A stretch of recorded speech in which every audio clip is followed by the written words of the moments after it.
ॐ मुनित्रयं नमस्कृत्य दुक्तिः परिभाव्य च वैयाकरणसिद्धान्तकौमुदीं विरच्यते। सर्वेभ्यः श्रोतृभ्यः नमः। अस्माभिः गतपाठे यद्यत् पठितं तद् एकवारं स्मरामः। वयं वैयाकरणसिद्धान्तकौमुदी इत्याख्यस्य ग्रन्थस्य सन्धिप्रकरणे भवामः। अस्य सन्धिप्रकरणस्य अन्तिमम् अवान्तरप्रकरणं स्वादिसन्धिप्रकरणं वयं पठन्तः स्मः। अस्य स्वादिसन्धिप्रकरणस्य अस्माकं क्रमे सप्तमः पाठः गतपाठः प्रवृत्तः। अस्मिन् सप्तमे पाठे वयम् उञ्चपदे इति सूत्रमादाय विचारं कृतवन्तः। तस्य उदाहरणम् अस्माभिः दृष्टं। स उ एकाग्निः।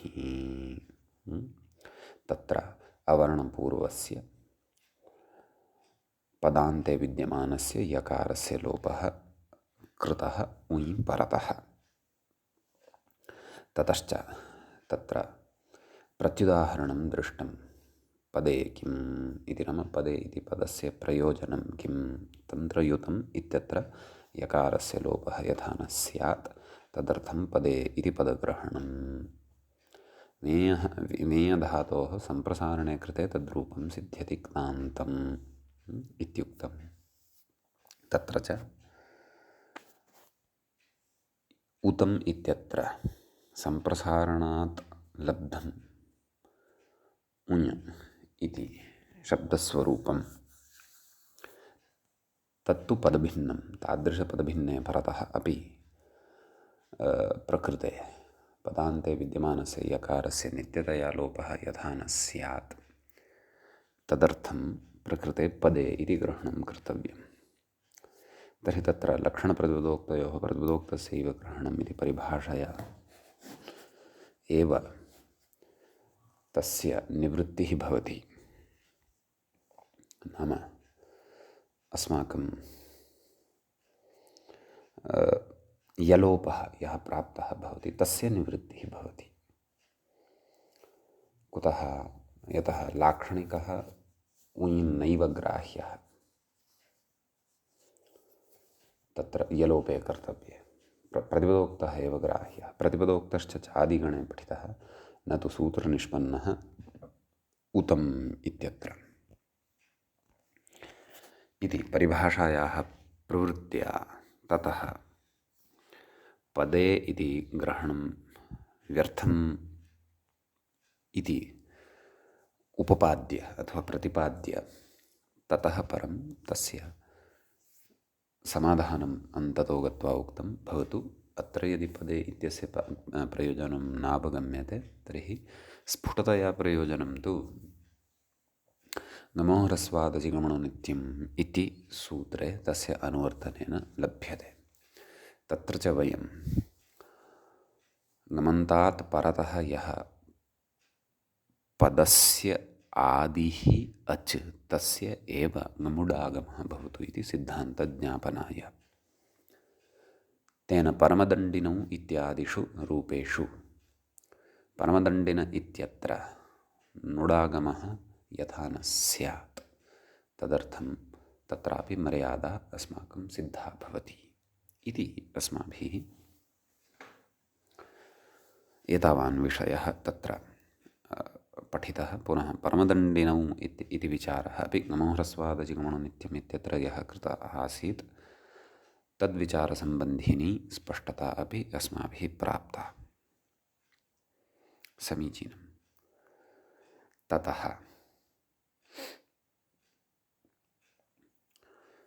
गतपाठस्य अन्ते व्याख्यायाः पङ्क्तिः च इत्थम् आसीत्।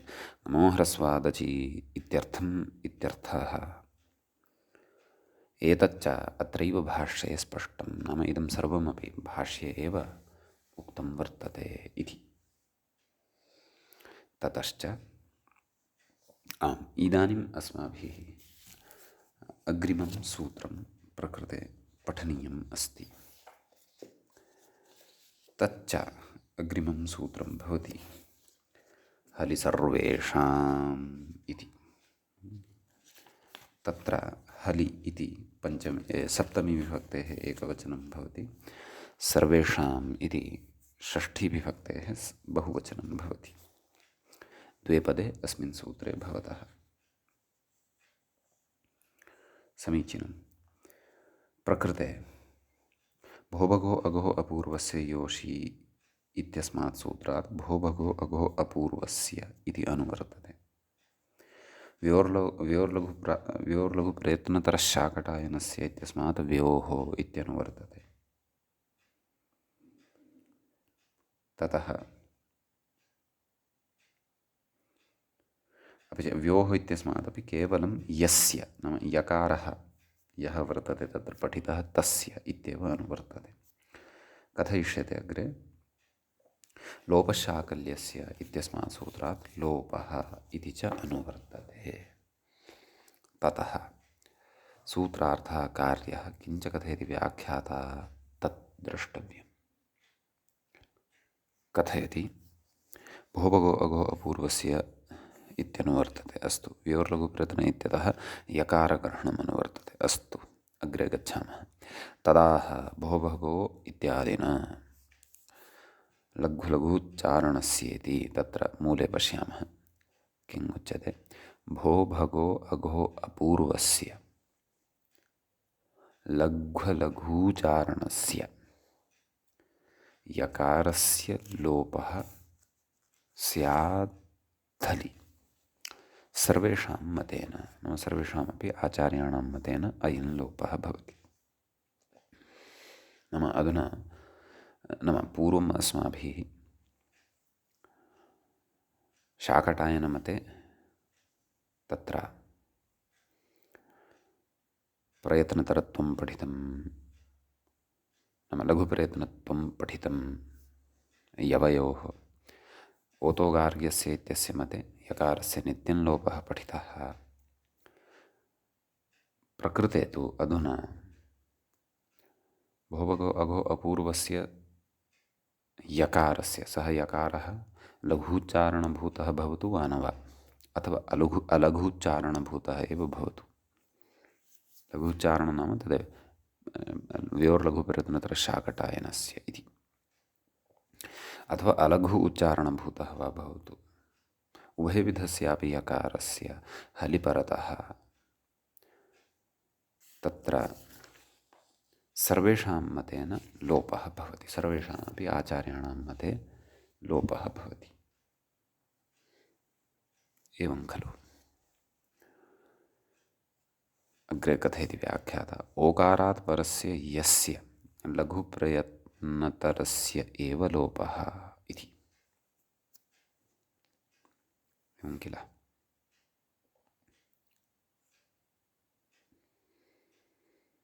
ओकारात् परस्य यस्य लघुप्रयत्नतरस्य एव अनेन लोपः इति। ओकारः वर्तते खलु। भो इत्यत्र ओकारः वर्तते, भगो इत्यत्र वर्तते, अघो इत्यत्र वर्तते इति कथयति। अलघुप्रयत्नतरस्य तु ओकारात् परस्य यस्य ओतोगार्ग्यस्य इत्येव सिद्धम्। एवं खलु। नाम ओकारात् परतः यस्य नाम प्राक्तनपङ्क्तौ पुनः अवधानं कुर्वन्तु। ओकारात् परस्य यस्य अर्थात् यकारस्य, यवर्णस्य, स च कीदृशः लघुप्रयत्नतरः, तस्य एव अनेन सूत्रेण लोपः भवति। अपि च यः वर्तते यकारः अलघुप्रयत्नतरः, तस्य विषये कथयति। अलघुप्रयत्नतरस्य तु ओकारात् परस्य यस्य अर्थात् यकारस्य, एवं किल। तस्य तु ओतोगार्ग्यस्य इत्येव सिद्धं। नाम ओतोगार्ग्यस्य इत्यनेन एव सूत्रेण लोपः सिद्धः भवति। नित्यं लोपः इत्युक्तं खलु। कथयति। अपूर्वकस्य तु यस्य लघ्वलघूचारणस्य इति विवेकः। अकारपूर्वकः यः यकारः सः तु तत्र लघुचारणो वा भवतु अलघुचारणो वा भवतु तादृशस्य तु अपूर्वकस्य यकारस्य तु एतेन एव सूत्रेण लोपः कर्तव्यः केन हलि सर्वेषाम् इत्यनेन वा न वा।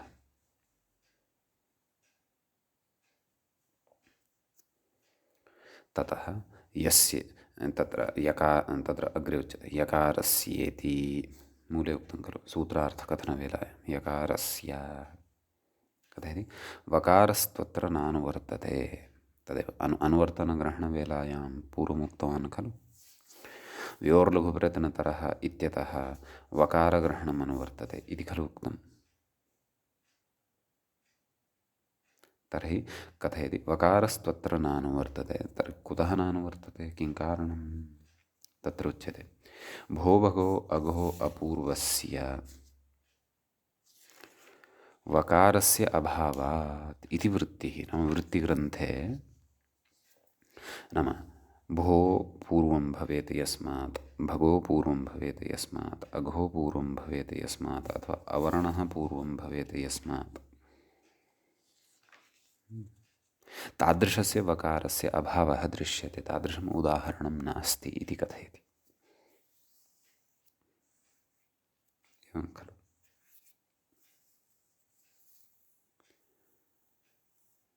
यत्र च उदाहरणं दृश्यते अपि तत्र अस्य वकारस्य लोपः न दृश्यते यथा उदाहरति किम् अव्यपरे इति निर्देशादिति तदाशयः सूत्रमेकं प्रकृत्यान्तः पादमव्यपरे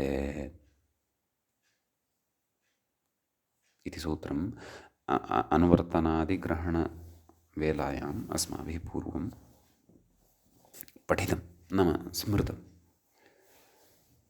एवं खलु तत्र तस्य पदच्छेदं यदि पश्यामः प्रकृत्यान्तः पादम् अनन्तरं भवति अव्यपरे इति एवं खलु न व्यपरे इति तत्र पदच्छेदः भवति अत्रापि नाम अव्यपरे इत्यत्र विग्रहं यदा कर्तुं गच्छामः नकारस्य नयः लोपः भवति अ इति अवशिष्यते एवं खलु। तर्हि तत्रापि वच यच व्यौ परौ यस्मात् सः व्यपरः तस्मिन् व्यपरे न व्यपरे अव्यपरे इति विग्रहः क्रियते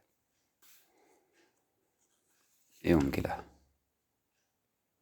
अतः प्रकृते यः वकारः वर्तते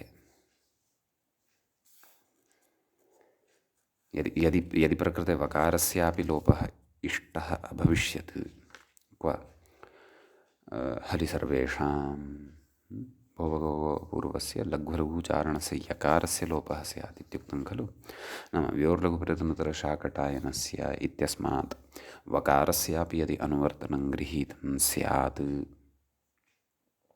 तर्हि प्रकृते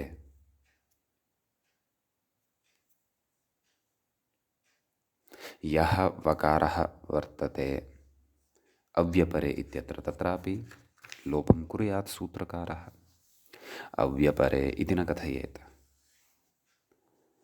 तत्र वकारात् परतः नाम अव्यपरे इति पदं पश्यन्तु वकारात् परतः हल् अपि अस्ति अस्मात् वकारात् पूर्वम् अकारः अपि अस्ति यद्यदपेक्षितं तत् सर्वम् अस्ति वा न वा। आम् पदान्ते अपेक्षितम् इति कथयन्ति यदि तर्हि अस्य अन्तर्वर्तिनीं विभक्तिम् आश्रित्य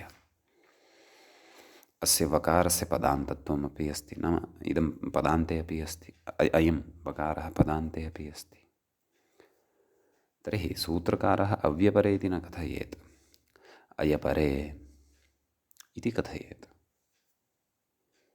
हलि सर्वेषाम् इत्यनेन अस्य वकारस्य लोपं कुर्यात्।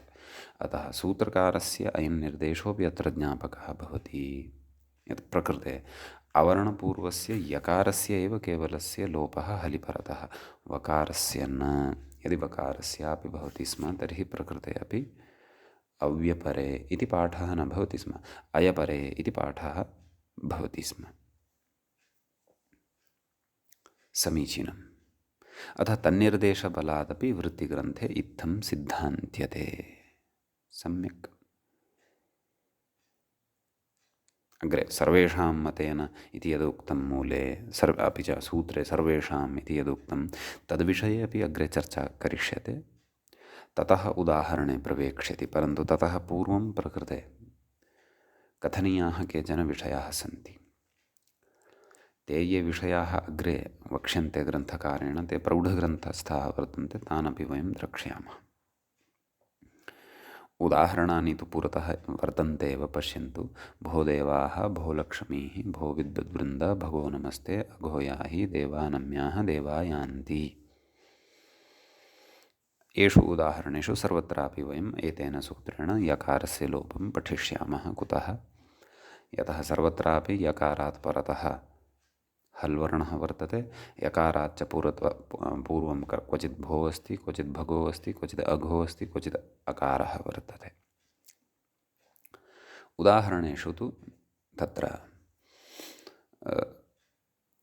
महान् विशेषः इति नास्ति, परन्तु एतत् सूत्रसम्बद्धः कश्चन विशेषः, केचन विशेषाः व्याख्यात्रा उच्यमानाः वर्तन्ते, ते अत्र द्रष्टव्याः। यावत् शक्यं ते श्रोतव्याः, अवगन्तुं तत्र यत्नो विधेयः। नापि यदि भवति तर्हि उदाहरणानि ज्ञातानि किल, पर्याप्तं। प्रत्युदाहरणमपि अग्रे द्रक्ष्यामः। उदाहरणानि अपि ग्रन्थक्रमाणां व्याख्यातृग्रन्थक्रमानुसारेण उदाहरणानि अपि द्रक्ष्यामः, परन्तु पूर्वं तावत् तत्र अस्माभिः इदमेव आदौ द्रष्टव्यम्। नाम प्रकृते अग्रे के विचाराः अधुना आरब्धाः वर्तन्ते। एतावता अस्माभिः चिन्तितं यत् प्रकृतसूत्रं प्रति वकारस्य अनुवर्तनं न भवति। कुतः? भो भगो अघो अपूर्वस्य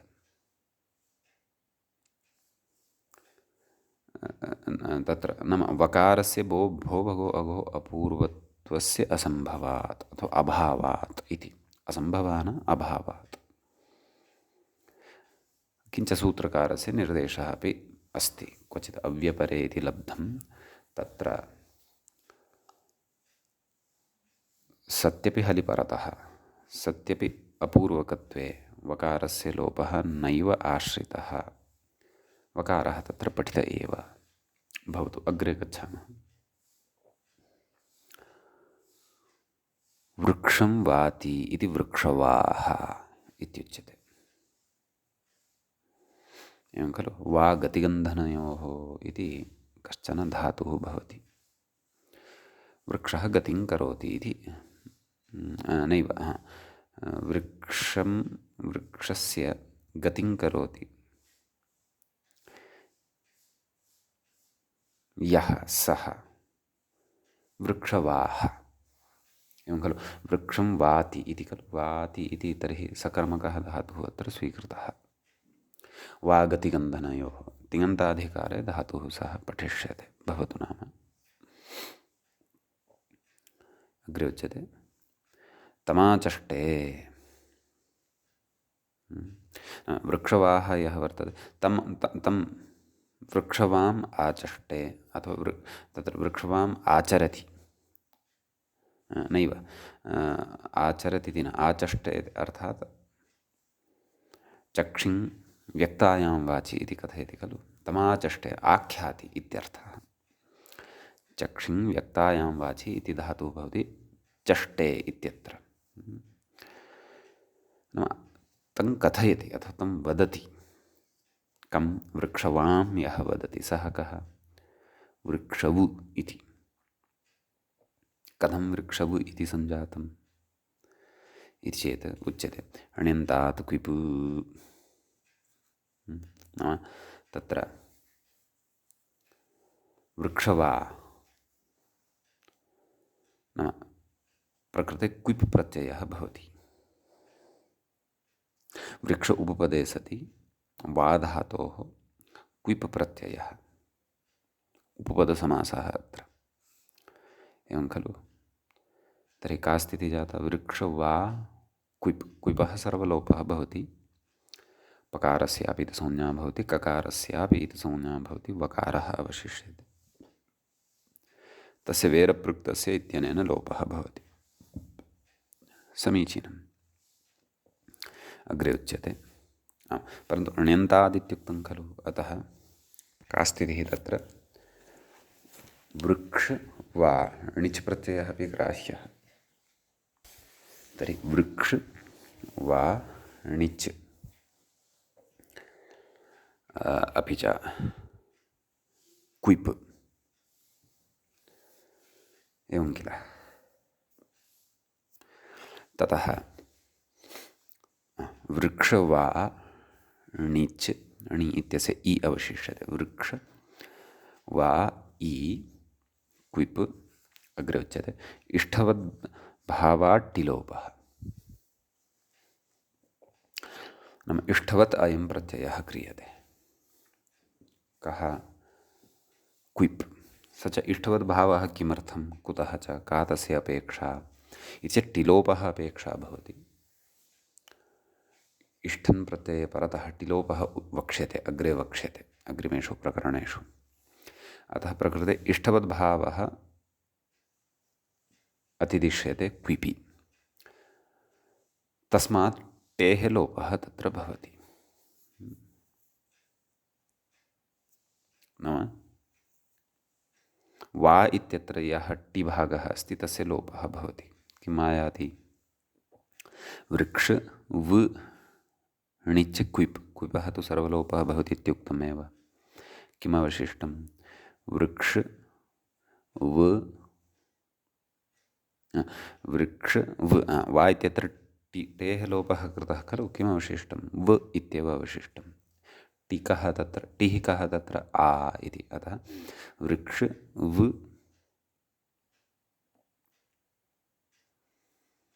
णिच्, अग्रे णेर्णिटि इति णिलोपः, णेर्णिटि इत्यनेन णेर्लोपः। किमवशिष्टं? वृक्षव इति, एतावदेव अवशिष्टं। सम्यक्। प्रकृते बह्व्यः व्यवस्थाः अस्माभिः न पठिताः सन्ति एतावता। यथा तत्र क्विप् प्रत्ययः ण्यन्तात् कृतः, वृक्षवाम् आचष्टे इत्यस्मिन् अर्थे, पुनः इष्टपदभावविधायकं सूत्रं, पुनः तत्र टिलोपविधायकं सूत्रं, टेः इत्यादीनि सूत्राणि अग्रे पठ्यन्ते, तेषामग्रे पठनं करिष्यते। पुनः णेर्णिटि इत्यपि सूत्रम् एतावता न पठितं वर्तते। अस्तु, श्रवणेन कश्चन तत्र अस्माकं संस्कारः बुद्धौ स्थास्यति। अतः वृक्षव इति रूपम् एतावता अस्माभिः साधितं वर्तते। तस्य अर्थः तु ज्ञातुं शक्यते। नाम वृक्षं वाति इति वृक्षवाः, तं वृक्षवाम् आचष्टे अथवा आख्याति यः, सः वृक्षव इति भवति। वकारान्तता अस्य शब्दस्य सिद्धा। एवं खलु? तर्हि प्रयोगः कः? प्रयोगः अग्रे वृक्षव करोति इति प्रयोगः अस्ति। कथयति? वृक्षव करोति इत्यत्र अपूर्वकस्य वस्य, तर्हि पश्यन्तु अत्र यः वकारः अस्ति तस्मात् पूर्वम् अकारः अस्ति। एवं खलु? अपि च परतः हल् अपि अस्ति, करोति इत्यस्य ककारः। कथयति? अपूर्वकस्य वस्य सम्भवेपि नात्र लोपप्रसक्तिः। नाम प्रकृते अपूर्वकत्वं वकारस्य वर्तते, ततः परतः ककारः वर्तते, यद्यदपेक्षितं तत्सर्वं वर्तते, तथापि अत्र लोपस्य प्रसक्तिः नास्ति। एवं खलु? कुतः? तत्र उच्यते अशीत्यनुवर्त्य अशात्मके हलि इति भाष्यव्याख्यातत्वात्। सम्यक्। नाम प्रकृते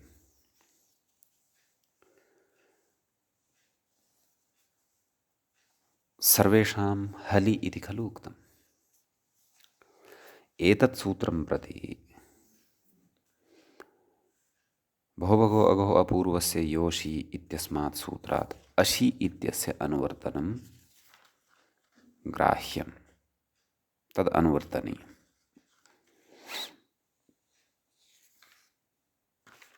एवं किल। अतः तस्य अनुवर्तन नाम ततः कः अर्थः ग्राह्यः नाम हलि अपि यः अश् वर्तते तद् तस्मिन् अशि ये हलः वर्तन्ते तेषु हल्षु परतः एव। अवगम्यते वा न वा? हलि प्रकृतसूत्रे पठितं, परन्तु हल् प्रत्याहारे अश्प्रत्याहारस्थाः ये हलः वर्तन्ते, हयवरट् इत्यतः आरभ्य जपगडदश् एतावत् पर्यन्तं ये हलः वर्तन्ते तेषु हल्षु परेषु एव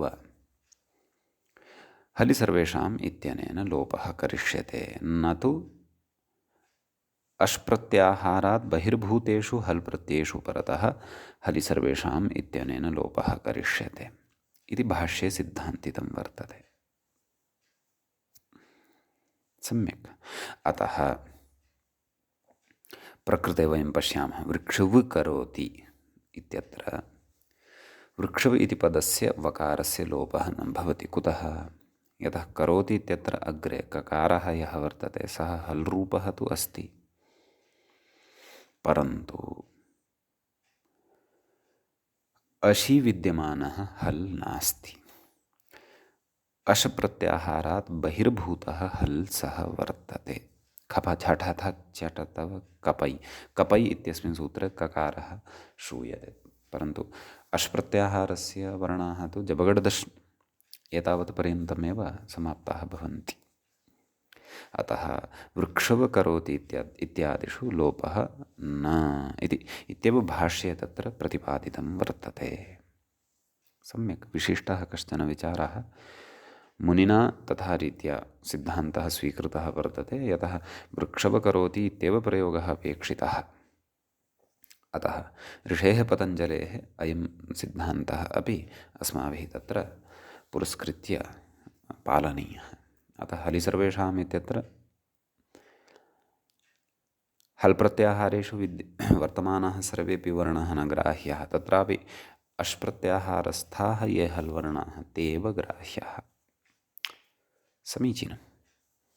अग्रे कथयति वृक्षव हसति इति तु अस्मादेव भाष्यात् असाधुः इत्याहुः इति।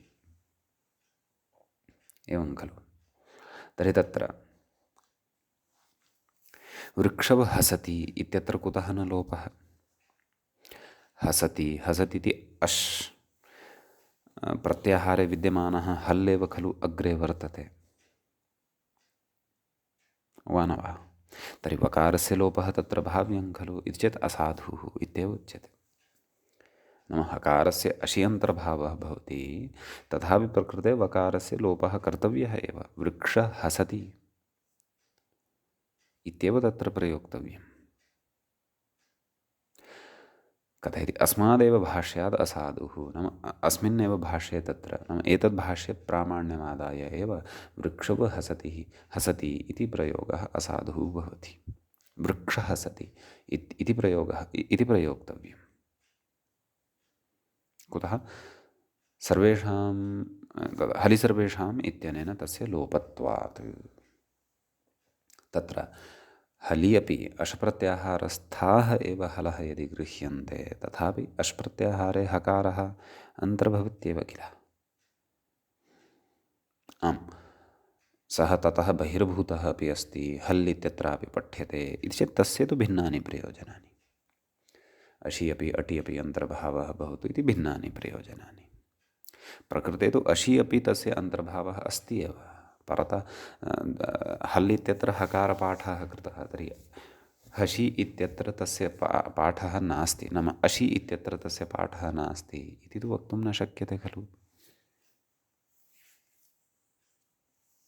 अतः एवम् अत्र केचन विशेषाः सन्ति भाष्यादिषु उक्ताः, ते अपि अस्माभिः अवधेयाः।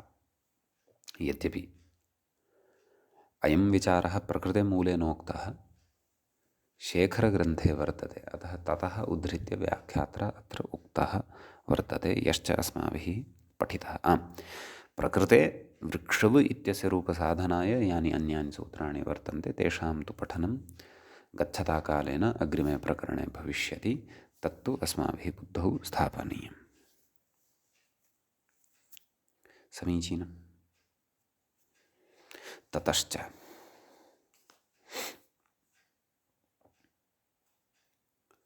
अग्रे कथयति, सर्वेषां मतेन, मूले उक्तं खलु सर्वेषां मतेन सूत्रार्थकरणसमये।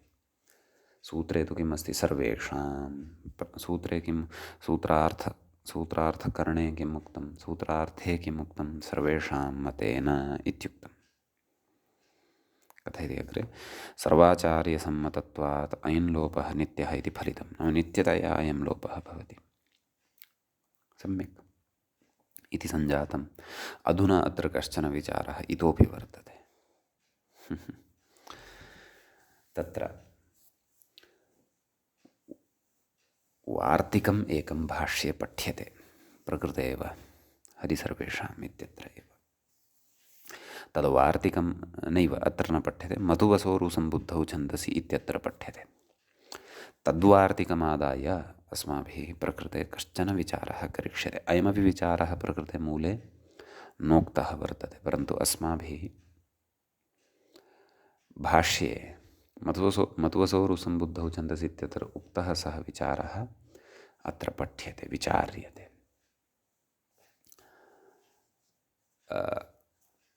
तत्र रुचिपूर्णः विचारः अस्ति, परन्तु एकैकोऽपि विषयः अवधानेन श्रोतव्यः, तदैव तत्र स्पष्टता स्यात्, नान्यथा। भवतु नाम किं कथ्यते इति चेत्, आम्,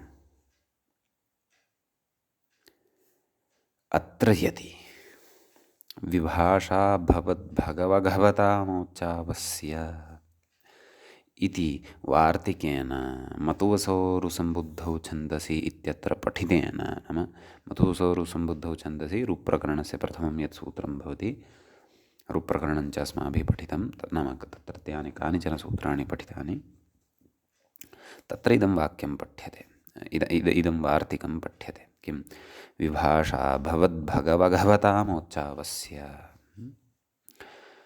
कथयति, येषामन्त्यस्य सम्बुद्धौ रुत्वं वा स्यात् अव इत्यंशस्य ओकारश्च इत्यर्थकेन निष्पन्नाः भोरादिशब्दाः एव गृह्येरन्।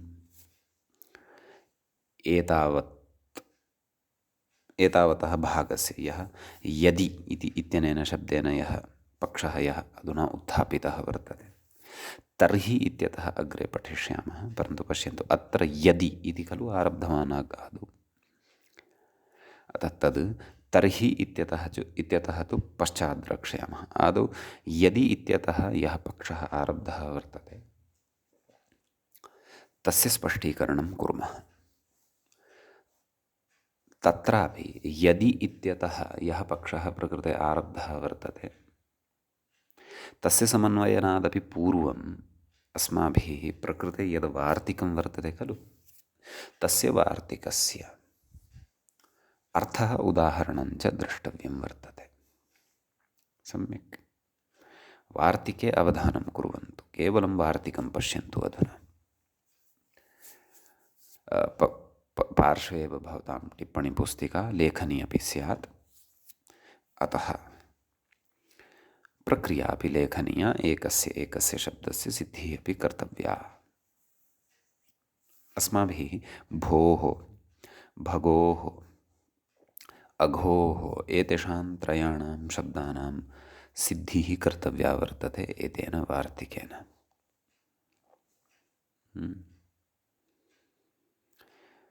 तत्र उच्यते, विभाषा भवद्भगवतामोच्चावस्य, तत्र पदच्छेदः द्रष्टव्यः। विभाषा इति प्रथमं पदं, प्रथमान्तं, भवद्भगवताम् इति षष्ठीविभक्तेः बहुवचनं। तृतीयं पदं किम् अस्ति? ओत् प्रथमान्तं वर्तते, प्रथमाविभक्तेः एकवचनान्तं वर्तते। चतुर्थं पदं च अव्ययं भवति। पञ्चमं पदम् अन्तिमं च पदं भवति अवस्य, अव इति अकारान्तस्य। षष्ठ्यन्तम् इदं पदं भवति। सम्यक्। तत्र भवद्भगवघवताम् एतस्य पदस्य विग्रहः द्रष्टव्यः। भवत् च भगवत् च अघवत् च भवद्भगवघवन्तः तेषां भवद्भगवघवतां त्रयः अत्र शब्दाः पठिताः। पुनः पृथक् पृथक् कृत्वा वदामि। भवत् प्रथमः शब्दः, द्वितीयः शब्दः भगवत्, तृतीयः शब्दः अघवत्। तकारान्ताः त्रयः अपि एते शब्दाः वर्तन्ते। सम्यक्। भवत् इत्यस्य पुल्लिङ्गे रूपं भवति भवान्, स्त्रीलिङ्गे भवति, नपुंसकलिङ्गे भवत् इत्येव। भगवत् इत्यस्य शब्दस्य पुल्लिङ्गे रूपं भवति भगवान्, स्त्रीलिङ्गे भगवती, नपुंसकलिङ्गे भगवत् इत्येव। अघवत् इत्यस्य शब्दस्य पुल्लिङ्गे रूपं भवति अघवान्, स्त्रीलिङ्गे अघवती, नपुंसकलिङ्गे अघवत् इत्येव। परन्तु मूलशब्दास्तु अत्र भवत् इति तकारान्तः, भगवत् इति तकारान्तः, अघवत् इति च तकारान्तः इति त्रयः मूलशब्दाः अत्र भवन्ति। समीचीनं। वार्तिकेन किं क्रियमाणम् अस्ति इति चेत् एते ये त्रयः शब्दाः सन्ति खलु, भवन्तः टिप्पणीपुस्तिकायां लिखितवन्तः सन्ति, एतेषां त्रयाणां शब्दानाम् अन्त्यः यः वर्णः वर्तते तस्य स्थाने रुः भवति। एवं खलु, तस्य स्थाने रुत्वं भवति, रु इति आगच्छति। सम्यक्। ततः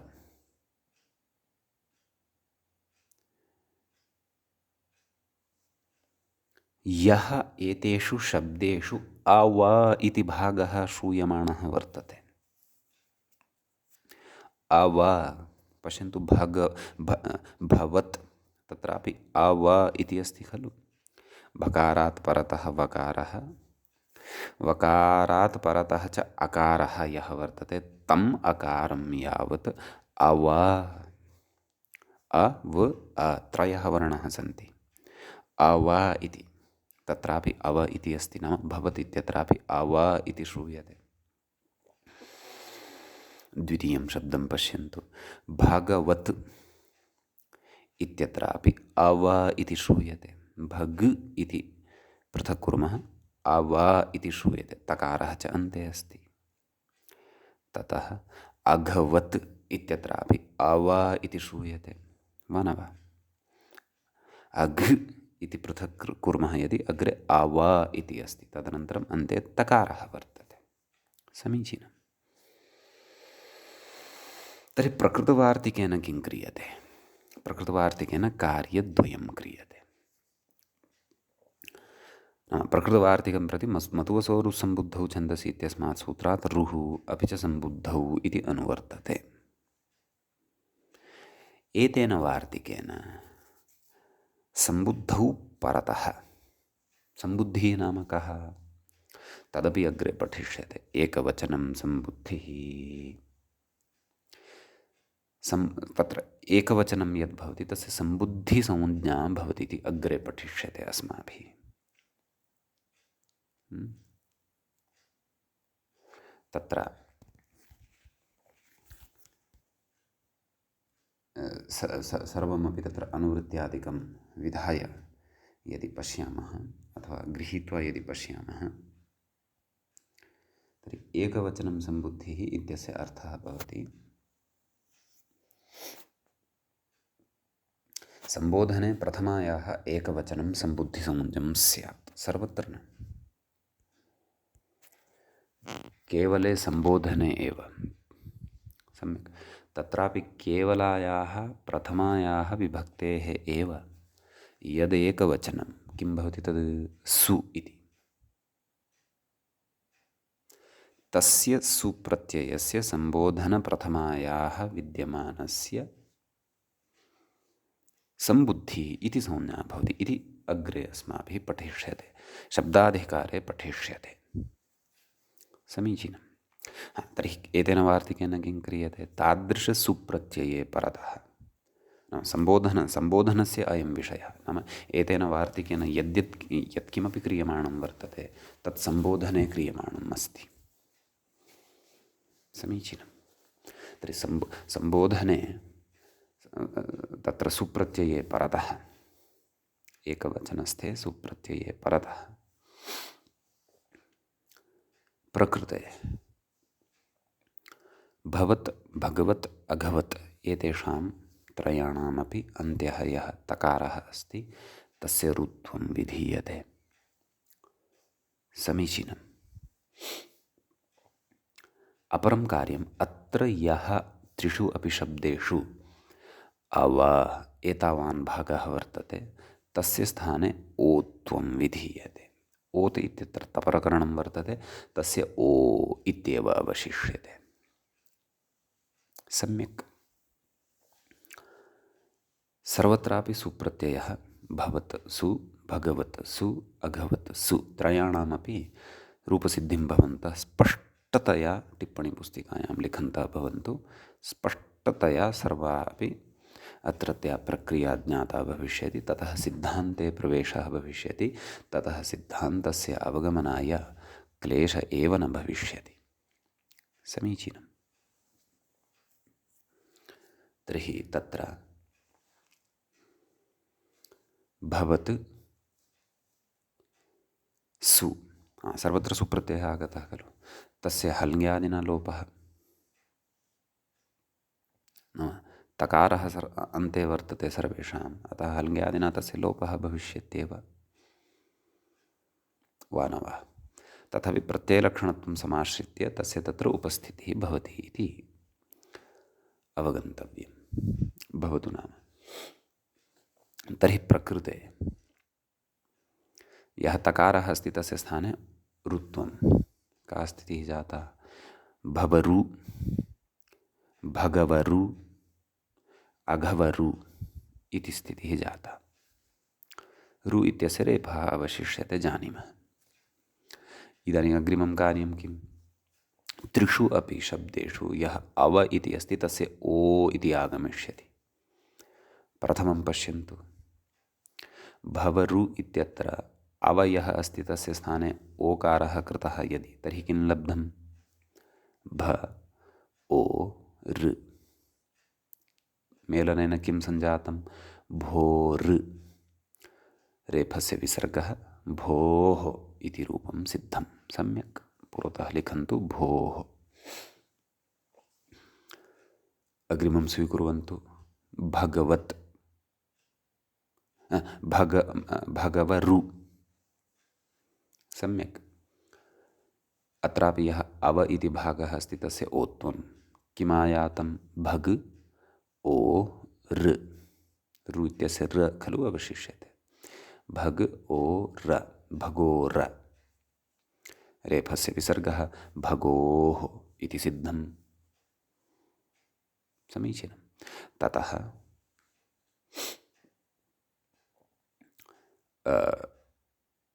अघवत्, अघवरु इत्यत्र पश्यन्तु, अव इत्यस्य ओत्वं कुर्वन्तु, किं लब्धम्? अघ् ओ ऋ, रेफस्य विसर्गः, अघोः इति रूपं सिद्धं भवति। परन्तु एकवचने एव इत्युक्तं, कुतः सम्बुद्धौ मतुवसो रुस्सम्बुद्धौ छन्दसि सम्बुद्धौ छन्दसि रुच्छन्दसि इति ततः अनुवर्तते। क्षन्तव्यः, सम्बुद्धौ रु इति ततः अनुवर्तते, छन्दसि इति न, सम्बुद्धौ रु। एवं खलु।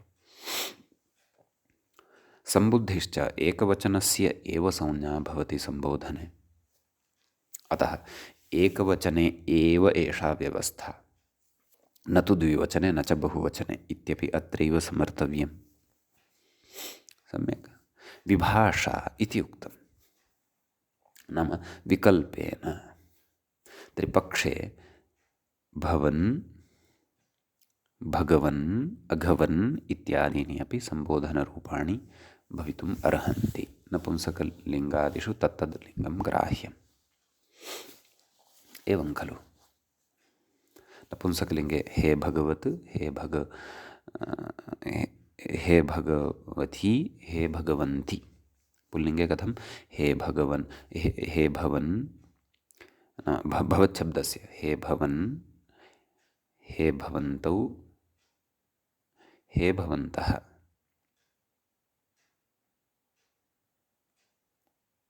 एवं किल। स्त्रीलिङ्गे हे भवति, हे भवत्यौ, हे भवत्यः। एवमेव अन्येषु शब्देषु अपि अत्र ग्राह्यं। हे भगवन्, हे अघवन्, हे भगवती, हे अघवति, एवं रीत्या तत्रापि रूपाणि भवन्ति। सम्यक्। विभाषा एषा व्यवस्था, अर्थात् विकल्पेन एतेन वार्तिकेन ऋत्वम् अपि च ओत्वम् इति या व्यवस्था उच्यमाना वर्तते, सा व्यवस्था विभाषा अर्थात् विकल्पेन उच्यमाना वर्तते। समीचीनम्। अतः प्रकृते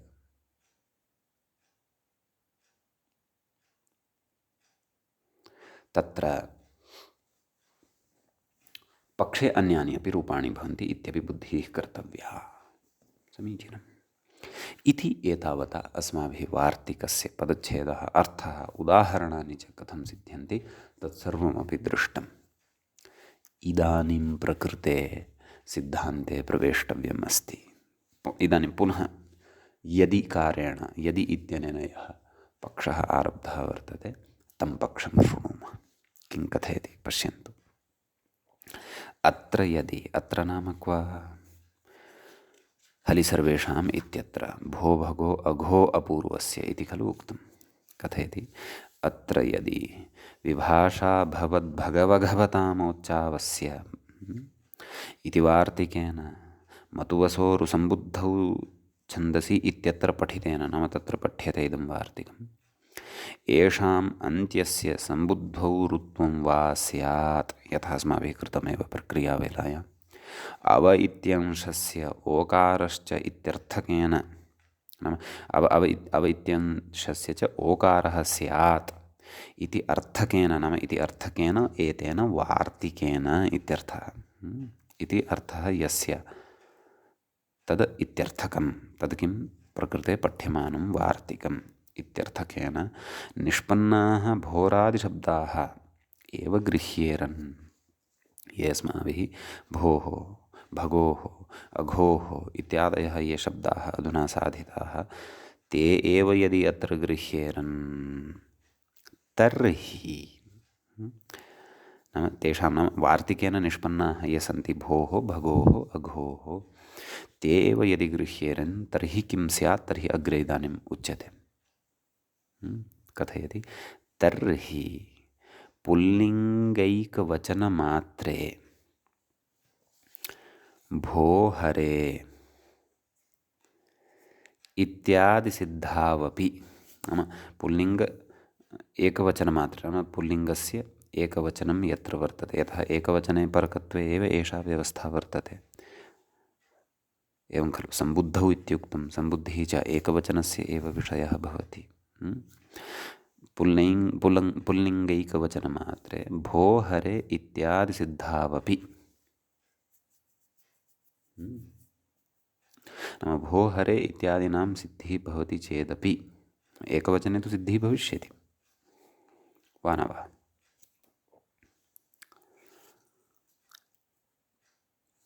तदन्यत्र द्विवचनादौ नाम भोहरे इत्यत्र तदेव रु यः भवति प्रकृते भोरु तस्य यत्त्वं खलु केन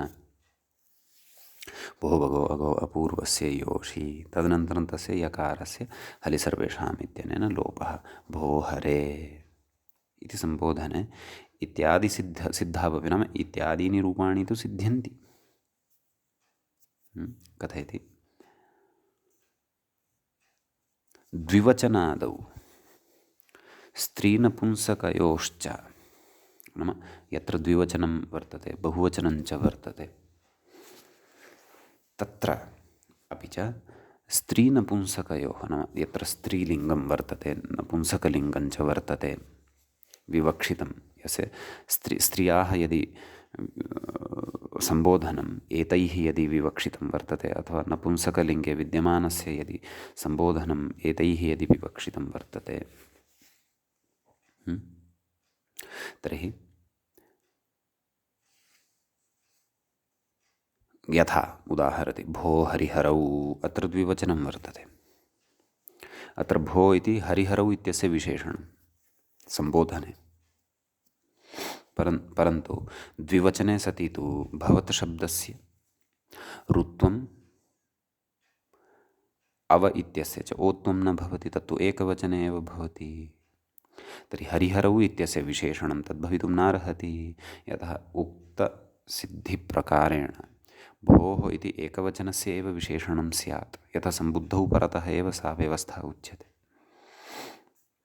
किञ्च कथयति बहुवचने अपि न स्यात् वा न वा बहुवचने अपि तत्र यतः अयम् एकवचनस्य विषयः अतः बहुवचने अपि तत्र प्रकृते सिद्धिः न स्यात् यतः एकवचने एव इदं ऋत्वम् अव इत्यस्य च ओत्वं तथापि प्रयोगः तु श्रूयते भो देवाः भो हरिहरौ इत्येवं रीत्या प्रयोगश्रवणं तु भवत्येव कथयति इति तु नाम बहुवचने द्विवचने बहुवचने च प्रकृते लोपः न स्यात् नाम अनयोः प्रयोगयोः उपस्थितिरेव न स्यात् यतः एकवचनस्य एव अयं विषयः एवं खलु तर्हि तत्र उच्यते स्त्रीलिङ्गे अपि न स्यात् भो लक्ष्मीः एवं खलु नाम पूर्वं या व्यवस्था उक्ता वर्तते सा पुल्लिङ्गस्था एव व्यवस्था अस्ति इति तत्र उच्यते एवं खलु नपुंसकलिङ्गे अपि न स्यात् भो विद्वद्वृन्द वा न वा स्त्रीलिङ्गे तत्र सम्बोधने कः शब्दः भवति इति खलु तत्र भवति इत्यत्र विद्यमानः यः इकारः तस्य ऋत्वम् अवादेशः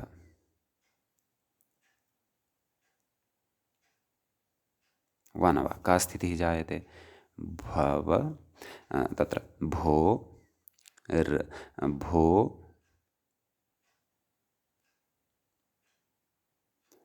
त रु प्रकृते स्त्रीलिङ्गे अस्माभिः भवत् शब्दः गृहीतुं न शक्यते अतः स्त्रीलिङ्गे शब्दः कः भवति इति सम्यक् भवत् शब्दः तु न स्वीकर्तुं शक्यते भवत् शब्दः पुल्लिङ्गे एव स्वीकर्तुं शक्यते स्त्रीलिङ्गे तु भवती इति शब्दः ग्राह्यः खलु तस्य तत्रापि सम्बोधने भवति इति खलु भवति अतः ऋत्वं कस्य विधातव्यं ऋत्वं रेफस्य खलु नाम अन्ते विद्यमानस्य खलु विधातव्यं स्त्रीलिङ्गे अन्त्यः कः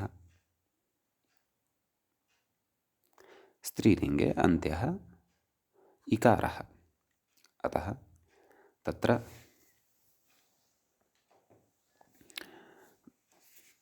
तदेव भव त रु अवैत्यस्य ओ इति कृतश्चेदपि भो तरु यतः अन्त्यस्य इकारस्य स्थाने रेफः प्राप्तः भवति अतः भो तर इत्यवस्थायां संयोगान्तस्य लोपः इत्यनेन संयोगान्तलोपः। रेफस्य लोपः किम् अवशिष्यते? भो इत्येव अवशिष्यते। तत्र ऋत्वमेव न लभ्यते। रकारस्य रेफस्य तु संयोगान्तस्य लोपः इत्यनेन लोपः भवति। एवं खलु? तर्हि रेफः एव न लभ्यते, तर्हि तस्य रोः यत्त्वमपि न भवति। यत्त्वं न भवति तर्हि किं तस्य प्रयोजनेन, किं तस्य लोपेन? हरिसर्वेषाम् इत्यनेन। अत एव तत्र उक्तं, नाम स्त्रीलिङ्गमपि अत्र उदाहरणं न भवति इति।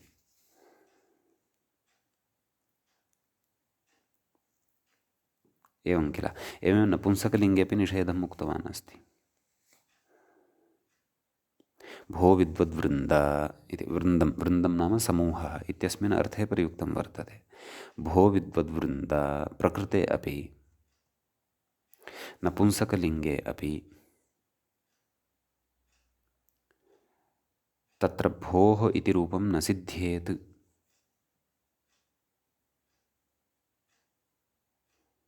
वा न वा? तत्रापि एवं रीत्या असिद्धत्वविचारः आश्रीयते। न, पूर्वं तु अस्माभिः यद्यपि भो लक्ष्मीः इत्यत्रापि असिद्धत्वविचारः वर्तते। तत्र कैयटः कथयति, नाम यदि वयं तत्र मतोसोरु सम्बुद्धौ छन्दसि इत्यत्र गत्वा कैयटं पश्यामः, तर्हि तत्र सः कथयति किं? भो ब्राह्मणी, अत्र तु भो लक्ष्मीः इति रूपं स्वीकृतवान् खलु एषः, परन्तु तत्र भो ब्राह्मणी समानः एव विषयः। विशेष्यं स्त्रीलिङ्गे अपेक्षितं तावदेव। कथयति इत्यत्र भवति शब्द इकारस्य, नाम भवति शब्दस्य यः इकारः वर्तते तस्य ऋत्वे का स्थितिः जायते? भवतरु। अवस्य च औत्वेऽपि कृते का स्थितिः जायते? भ ओतरु, भोतरु इति खलु जातं। कथयति संयोगान्तलोपे कर्तव्ये, नाम इदानीं भोतर इत्यवस्थायां संयोगान्तस्य लोपः, एवं खलु? भोतर इत्यत्र संयोगान्तलोपे कर्तव्ये, नाम र इत्यस्य लोपे कर्तव्ये, ऋत्वस्य असिद्धत्वात्। नाम तत्र त्रिपाद्यां संयोगान्तलोपः इति पूर्वं भवति सूत्रं। ऋत्वम् इदं नाम मतुवसोरु सम्बुद्धौ छन्दसि इति तु परतः भवति, अतः तस्य असिद्धत्वात्। लोपदृष्टौ ऋत्वमेव नास्ति, तस्य दृष्टौ तु तत्र इकारः एव अस्ति। भो इति खलु साधनीयं प्रकृते, एवं खलु? अतः ऋत्वं तु असिद्धं वर्तते, ऋत्वस्य असिद्धत्वं वर्तते इति कृत्वा तत्र रेफस्य लोपः एव न स्यात्, संयोगान्तस्य लोपः इत्यनेन। यतः संयोगान्तलोपदृष्टौ तु तत्र इकारः एव अस्ति अन्ते, रेफः नास्ति। अतः रेफस्य लोपाभावे तत्र नाम रेफस्य लोपः न भवति चेदपि भवति इत्येव खलु एतावता लब्धं वर्तते। अस्माकं मते अपि यदि संयोगान्तलोपः न विवक्षितः तर्हि अस्माकं मते अपि भोतर इत्येव खलु तत्र लब्धं वर्तते। वा न वा?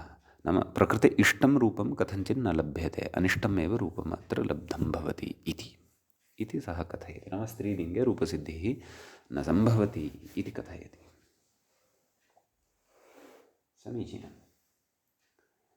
ततः तत्र उच्यते यत्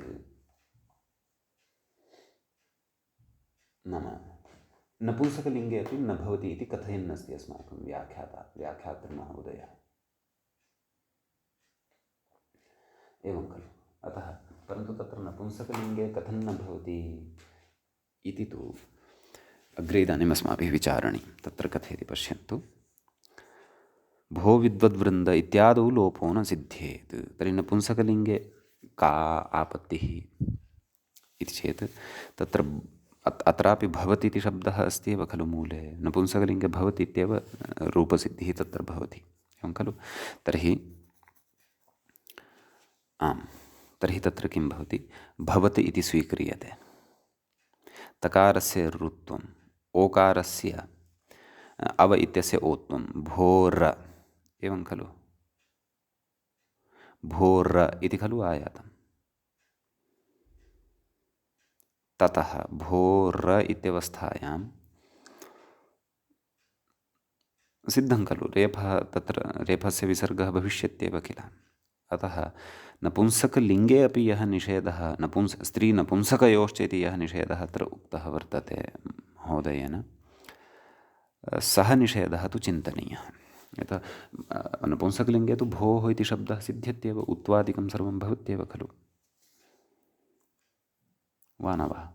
अत एव भाष्ये प्रायः स्त्रीलिङ्गे एव निषेधः उक्तः, नपुंसकलिङ्गेन उक्तः। भाष्ये किम् उक्तं तत्र, भो ब्राह्मणी इत्यत्र न प्राप्नोति, सम्यक्। अतः नपुंसकलिङ्गे कथं वा अत्र एषः नाम तत्र भो विद्वद्वृन्द इत्यस्य असिद्धिं शङ्कते व्याख्याता इति चिन्तनीयम् अस्ति। यतः भवति इत्येव खलु रूपं भवति, स्त्रीलिङ्गवत् भवति इति तु न भवति। अतः इति न सिद्ध्येत् इति उक्तम्। अतः तत्र उच्यते अग्रे समाधानत्वेन कथयति, अतो भोस् इत्यादि निपातानामप्यत्र ग्रहणम् इति अभिप्रेत्य उदाहरति। तर्हि कः उपायः? नाम स्त्रीलिङ्गे अपि भोः इति श्रूयते, नपुंसकलिङ्गे अपि भोः इति श्रूयते, भगोः इत्यपि श्रूयते, अघोः इत्यपि श्रूयते, परन्तु प्रकृते यद् वार्तिकम् आरब्धं तद्वार्तिकारम्भबलात् तु स्त्रीलिङ्गे द्विवचने च भोः भगोः इत्यादि विशेषणानि न प्रयोक्तुं शक्येरन्, यदि वार्तिकसिद्धिम् आदाय अत्र प्रवर्तामहे इति चेत् तत्र उच्यते किं नाम भोस् भगोस् इत्यादि निपातानामपि अत्र ग्रहणं, नाम प्रकृते निपातभूताः ये वर्तन्ते, नाम अव्ययानि अपि एतानि सन्ति। भोः भगोः अघोः इति अव्ययत्वेन अपि परिगण्यते, एवं खलु। नाम चादौ पठितत्वात् एतेषाम् अव्ययत्वमपि अस्ति। अव्ययत्वम् अस्ति चेत् तदा निर्बन्धः नास्ति। तदा किं स्त्रीलिङ्गं, किं नपुंसकलिङ्गं, किञ्च पुल्लिङ्गं, सर्वत्र किञ्च एकवचनं, किं द्विवचनं, किं बहुवचनं, सर्वत्र एतेषां प्रयोगः भविष्यत्येव। अतः अपि च भाष्ये किम् उक्तं, नैषदोषः, तदनन्तरं तत्र उक्तम् अव्ययम् एषः भोः शब्दः नैषा भवतः प्रकृतिः। भोः शब्दः अव्ययमेव वर्तते, भवत् शब्दस्य प्रकृतिः एषा नास्ति। अतः वार्तिककारेण यद् वार्तिकं तत्र प्रयुक्तं वर्तते, तत्र एतेषां शब्दानाम् अव्ययत्वम् एव प्रतिपादितं वर्तते भाष्यकारेण इति दृष्ट्वा ज्ञायते। अन्यथा अन्यत्र प्रयोगः एव न खलु स्यात्। अतः एतावान् विषयम् आदाय तत्र मूले उक्तवान् किं नाम इति अभिप्रेत्य तत्र उदाहरति बहुवचने भो देवाः, स्त्रीलिङ्गे अपि उदाहरति भो लक्ष्मीः, भो विद्वद्वृन्द इति। नपुंसकलिङ्गे सर्वत्रापि उदाहरति भगो नमस्ते अभो याहि। नाम कथञ्चिदपि कैश्चिदपि कस्मिंश्चिद् वा लिङ्गे कस्मिंश्चिद् वा तत्र वचने अत्र एतेषाम् अस्माभिः अव्ययत्वेन प्रयोगः कर्तुं शक्यते, नास्ति क्लेशः। अतः वार्तिकगतः व्युत्पत्तिनिर्बन्धः यः वर्तते सः तु अत्र न चिन्तनीयः। नाम तदादाय दोषः भवति, द्विवचने स्त्रीलिङ्गे च रूपाणि एव न अत्र सिद्ध्यन्ति, एकवचने पुल्लिङ्गे एव रूपाणि सिद्ध्यन्ति इत्यादि शङ्काः तु तत्र न कर्तव्याः। समीचीनम्। अस्तु, कश्चन विशिष्टः अयं विचारः, यद्यपि उद्ग्रन्थस्थः अयं विचारः विना किञ्चित् उद्ग्रन्थे बुद्धिं विधाय अवगन्तुं कदाचित् तत्र क्लेशः स्यात्, तथापि यावत् शक्यं श्रुतं श्वस्तनपाठे वयं तत्र उदाहरणानां सिद्धिमपि द्रक्ष्यामः। एतावत् पठित्वा अत्रैव अद्यतनपाठस्य उपसंहरणं क्रियते। मुनित्रयं नमस्कृत्य तदुक्तिः परिभाव्य च वैयाकरणसिद्धान्तकौमुदी इयं विरच्यते। एवञ्च तत्र स्वादिसन्धिप्रकरणस्य सप्तमः एषः पाठः सम्पन्नतां गतः। नमः सर्वेभ्यः श्रोतृभ्यः।